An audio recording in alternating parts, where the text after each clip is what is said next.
రామ్ గోపాల్ వర్మను అంతా ఏదో తక్కువగా అంచనా వేస్తూ ఉంటారు కానీ ఆయనకున్న ప్లానింగ్ మామూలుది కాదు.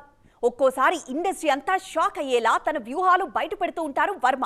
ఇప్పుడు కూడా ఇదే చేస్తున్నారు. వారం రోజుల్లో 2 సినిమాలతో వస్తూ టాక్ ఆఫ్ ది ఇండస్ట్రీగా మారిపోయారు ఆర్జీవి.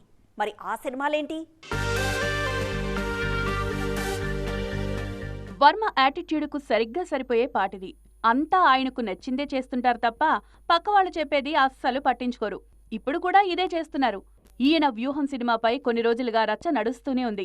3 నెలల వాయిదా తర్వాత ఎట్టకేలకు సెన్సార్ పూర్తి చేసుకున్న వ్యూహం ఫిబ్రవరి 23న విడుదల కానుంది.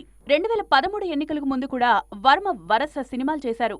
అప్పట్లో ఆయన చేసిన లక్ష్మీస్ ఎన్టీఆర్, పవర్ స్టార్, అమ్మ రాజ్యంలో కడప బిడ్డల్లాంటి సినిమాలు కూడా చాలా వివాదాస్పదమయ్యాయి.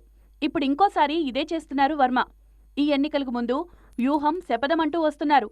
ఈ 2 సినిమాల్లోనూ వైఎస్ జగన్ను సపోర్ట్ చేస్తూ చంద్రబాబు పవన్ను కించపరిచారనేదే అసలు వివాదానికి కారణం. ఎవరెన్ని చేసినా ఎంత చెప్తున్నా వర్మ మాత్రం తాను చెయ్యాలనుకున్నది చేస్తున్నారు. ఫిబ్రవరి 23న వ్యూహం విడుదలవుతోంటే దానికి ఒక్క వారం గ్యాప్లోనే సీక్వెల్ని కూడా దించేస్తున్నారు. శపథం మార్చి 1న విడుదల కానుంది. ఇదంతా చూశాక వర్మది మామూలు ప్లానింగ్ కాదు అంటున్నారు ఇండస్ట్రీలో. మార్చి 1న ఆపరేషన్ వ్యాలంటైన్ కూడా విడుదల కానుంది. దాంతోపాటే శపథం తీసుకొస్తున్నారు ఆర్జీవి.